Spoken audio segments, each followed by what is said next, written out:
I'm Max Kellerman. Welcome to this just in, a fast hour around the world of sports and how I see it. And we start with game one of the NBA Finals tonight.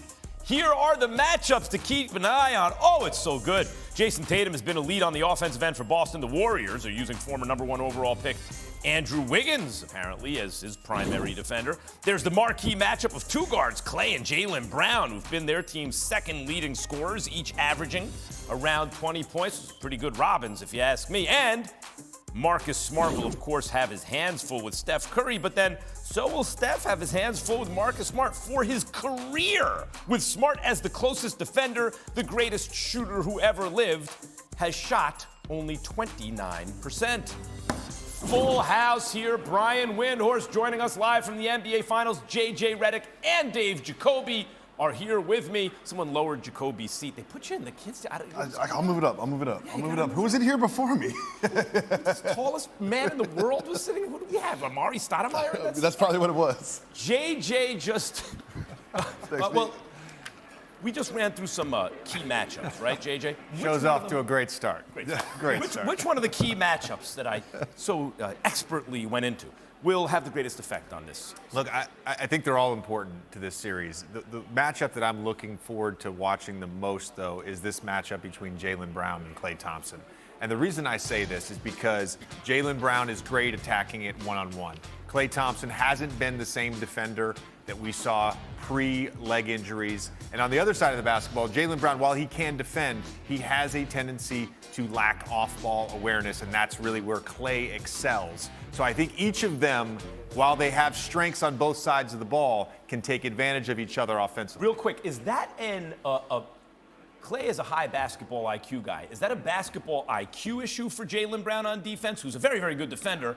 Or is that a lack of experience? I don't think it's experience, and I don't necessarily think it's a lack of basketball IQ. There is something to be said in terms of pausing and like taking that quarter-second, half-second break when you're off the ball. And what Klay is underrated at is as a cutter. And look, the Warriors, they led the league in made layups off cuts this season. So much of what we talk about the Warriors offensively is their threes, but Klay Thompson, I think, is their best cutter. And so his action off the ball to get open for three and to get cuts to the basket, that's something that Jaylen Brown has got to be aware of.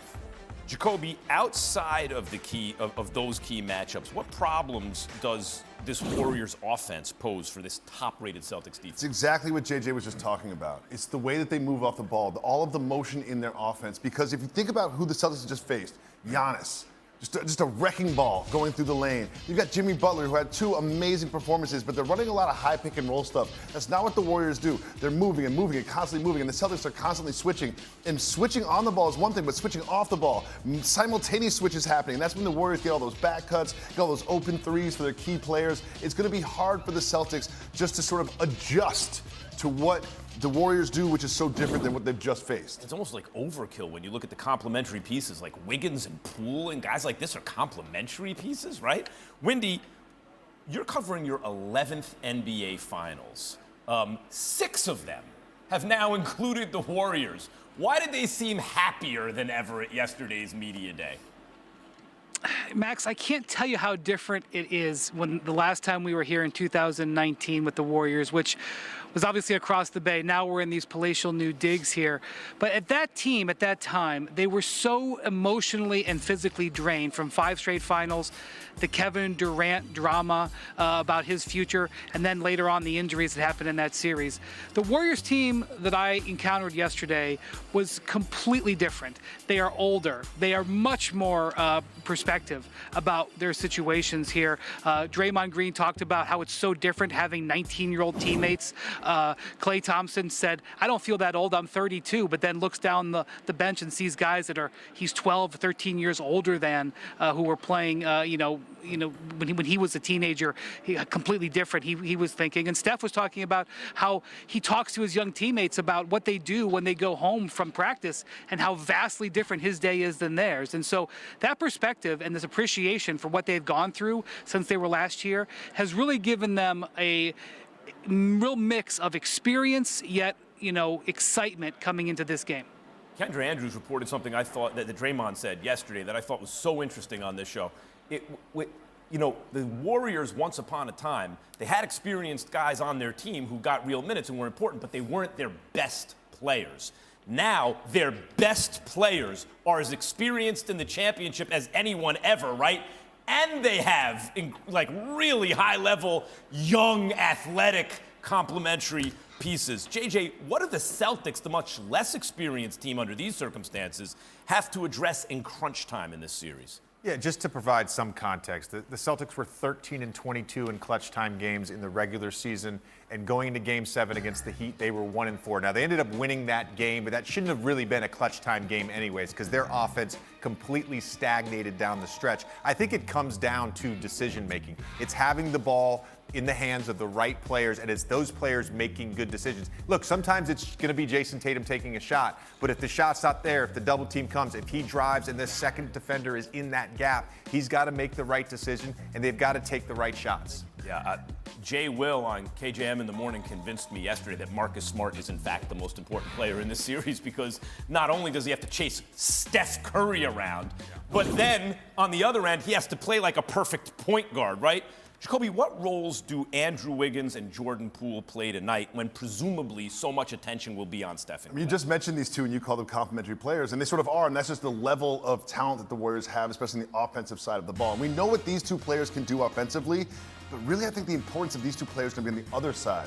Wiggins did a pretty good job against Luka, as good as anyone can do, and with Jordan Poole, we know what he can do with the basketball, but we see in playoff series they get targeted, they get hunted, and he's going to be one of those targets. And if he can just extend those minutes and keep himself out there defensively, then that offensive firepower they bring with that pool party lineup can stay out longer, can be used more. There's definitely a trade-off with Jordan Poole's minutes. Like, how much he gives you offensively is important, but how much he's giving up defensively is important. It's something to monitor game to game. Look, there might be games where he plays 15 to 18 minutes. There might be games where he plays 35.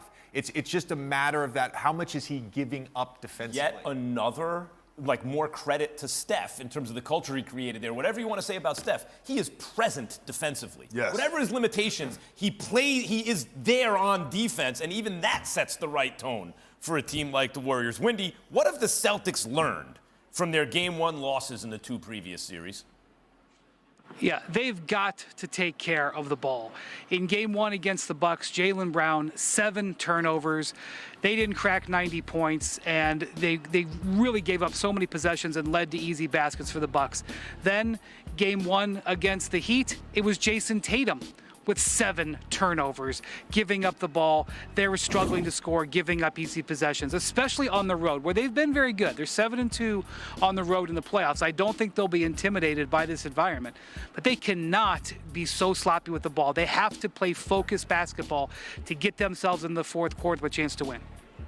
Wendy, thank you as always. It is prop quiz time, gentlemen. Starting with you, JJ. Steph, more or less than 3.5 3-pointers tonight? I'm going to take the more on that.